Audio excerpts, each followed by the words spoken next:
Hello everybody. Today I want to take some time and do a video on cameras. One of the things that was kind of an accidental feature, at least for the truck that I bought, was a 360-degree camera package. And I know this is not very new. This is something that has been available on the 22 Super Duties as well as earlier F-150s, but I think it's a pretty neat package, especially when you're doing things like towing and hauling and stuff like that, right? I think there's a lot of cameras there, so a lot of stuff to go wrong, but at the same time I think they're kind of useful in certain situations. So I kind of want to do a little walkthrough of the camera settings and what's included with that package, and see if we can look at least all or the majority of features on it. So we'll make this a quick video, and hopefully we cover everything. First of all, we get a new button when we do the camera package. In my previous truck, this used to be the traction control button. Now that's over here, and we get a camera button here. And when I turn that on, I have this set up for the 360 view, which shows me the front camera, or the 360 view around, which is shown here with all the blue semicircles or what have you around the truck. And that shows you the front of the truck, so that shows you kind of my backyard where I park my trailer, and that's where I'm at, and I'll show you why in a second. And then it also shows you this view, which is all around the truck, and that's an image that is projected from the cameras that are under the mirrors. So if you look at under the mirrors here, that little thing that pokes out, that's a camera. There's one on the other side, as well as one on the tailgate, one on the brake light, and then there's one on the grill. And I think that covers all the cameras. So what happens is that takes an image of the floor, it projects it up as if the truck was floating. It so happens, and that's actually kind of cool, that it matches my truck's color. My truck is Iconic Silver, and the picture here matches it, which is kind of cool. That does not happen on all manufacturers, and the reason why is because this is software, right? If you look at this black box here, it's just software, so it's just projecting the image of the truck there.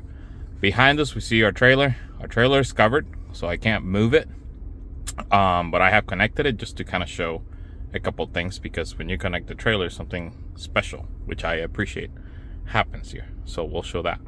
Now, through this menu here, I kind of have a magnifying glass icon here, so I can actually click on that, and I can actually say, I can select different views. So if I select the front one, that's all fine. That one's the same one that we're looking at now. If I go corner here, I get the side of the truck.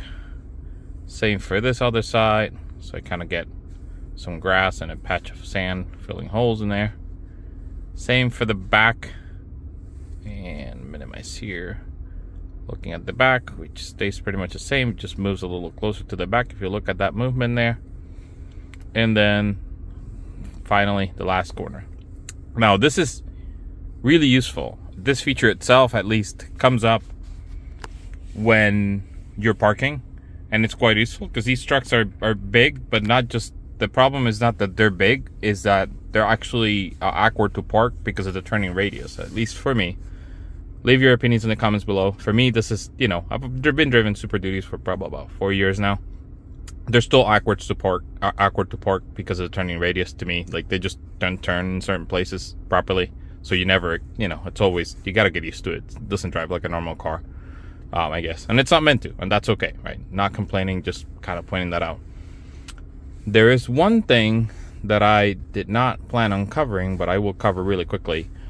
When you put the truck in reverse, this view will come up. As soon as you move to drive, it'll go back quickly to the main menu, right? Android Auto or whatever you got going on. There's a feature to delay that, so that when you're parking, you don't have that problem. And let me see if we can find that here real quick. I'm gonna pause the video, I'll be back. Let me find that setting real quick. Okay, found the setting. So what happens is, this is what I'm talking about. If you click on reverse, this view will come back. If I go to park, it'll come back out. The same happens if I put the truck in reverse. If I go to drive now, you notice it stays up for a little bit. and that is called the rear view camera delay. Now I'll show where to find that setting. So that will be in features, driver assistance, rear view camera delay.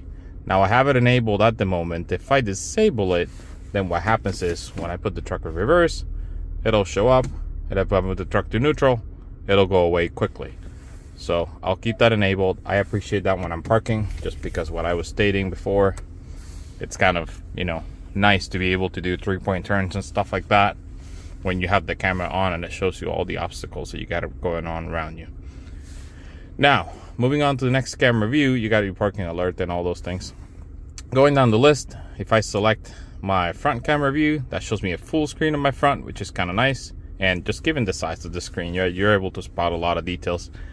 Camera could be better, right? I mean, these trucks are expensive. I could, you know, it would be nice if we had at least 720p cameras. I think these are probably 480, but you know, hopefully the decision was made to use these because of reliability. Maybe they just preferred to buy a higher, you know, more reliable camera than just high feature one. So let's hope that that's the case. I digress. The next view, which is this one, it's kind of cool. This would, you know, probably makes you dizzy, but if you drive, you know, it's kind of nice to be able to look at the full, you know, probably, I don't know what, a 120 degree or something like that at the front of the truck. You're able to see even kind of the spots of the bumper, so you're kind of doing some stuff. You can you know, use that. The bed camera is useful, and interestingly enough, this is the only camera view that you can see while you're driving. So one of the things that happens is with this, which I have kind of pointed out before in a short, is these cameras will stop unless you're parking and doing kind of reverse drive kind of stuff, 3-point turns, that kind of thing. The cameras will stop showing as soon as you drive moving at any speed forward whatsoever. I would have preferred that they had a feature where they allow you to see it until like 5-10 miles an hour.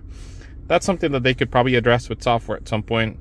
It's not the case today, so you cannot really see the cameras. The only camera that you can see is this one, which is a cargo camera. Kind of cool if you're carrying something sensitive down there. You know, sometimes in driving, and I have people I have stuff on the back, and I just have somebody that will spot check things just to make sure I didn't lose anything on the road or whatever. So this is a very useful camera, I think, for those people that are hauling. I would assume mostly for the people that are doing work, it'd be actually extremely useful as well. Rear camera, right now we can just see the trailer. Sides, so this one's also kind of cool. Could probably make you dizzy. It's actually looking back on the truck, so you can see kind of the sides. And then there's also this view, which shows you the trailer camera as well. So this would probably be useful when you're doing things like towing, kind of moving around, parking a trailer and stuff like that. Right now this shows blue because I don't have a trailer camera connected, and I don't have one. But if I had it, it would show down here. There's also this, which is camera intended for trailer only. So this is the trailer camera that you would put on the back of the trailer. It showed up in here. It's not connected right now, so you won't see that. And last but not least, and most useful, in my opinion, and that's why I left it for last, is the hitch ball camera. All right, so if you can see right now, I don't have a hitch ball. I kind of have a little hitch cover there. My hitch is in the garage. I didn't put it on. But this will be extremely useful, right? I find myself without this feature, I have not tried it yet. My previous truck didn't have it, and I found myself, you know, getting off of the truck on and off a couple times. And obviously this depends. It's very perspective view. If you look at how the ball would line up here, it's based on perspective. You cannot tell. There's no perspective of the height of the trailer. So obviously if your trailer is not high enough, you're probably gonna hit it with the ball. So you have to be careful with that, right? You still have to do that and check it. So you still have to get out of the truck once at least, but you're not going to get off of it at least, you know. This would probably help you be more precise and avoid you getting, you know, on and off the truck 100 times, kind of trying to figure stuff out. I think that covers all the camera views. What I'm going to do is I'm going to stop the camera view right now, and I'm going to show you kind of the bonus feature in my mind, and something that's pretty special and I can appreciate, right? I drive, behind us is our trailer, which is a 32-foot RV, and you know, I'm growing used to driving it, and that's okay. You know, thank goodness I've been kind of careful enough not to have any, curbing issues or anything like that. But one of the features that I find really special, which will be very helpful, and hopefully, for my co-pilot especially, is this, right? So now when I activate my signals, now I get a full side view of my turning. And I have seen this, there's a very detailed truck review. I cannot remember the channel now, but it's a very detailed, probably about 40-minute video on YouTube about the whole truck features, and he actually does a drive with this. And it's really cool. It's really nice to kind of see when you have a very long trailer, especially. So I can actually cancel this view here, but it's kind of nice to have. And this is obviously a setting, right? I think it's this trailer side view. Turn signals on. Yeah, so this is the setting right here, right? It's called trailer side view. If you want to disable that, if it kind of gets annoying, you can disable it. Also, when I do the right camera, that shows up, the right signal, sorry, that shows up and kind of shows the side of the trailer. So you can imagine how useful that would be when you're turning. And then if I do reverse, it'll show you what we talked about, right? So that right there. And if I set it to, let's see, what is it? Oh, it doesn't show me that option right now. Okay, never mind. Let's see, can it show me?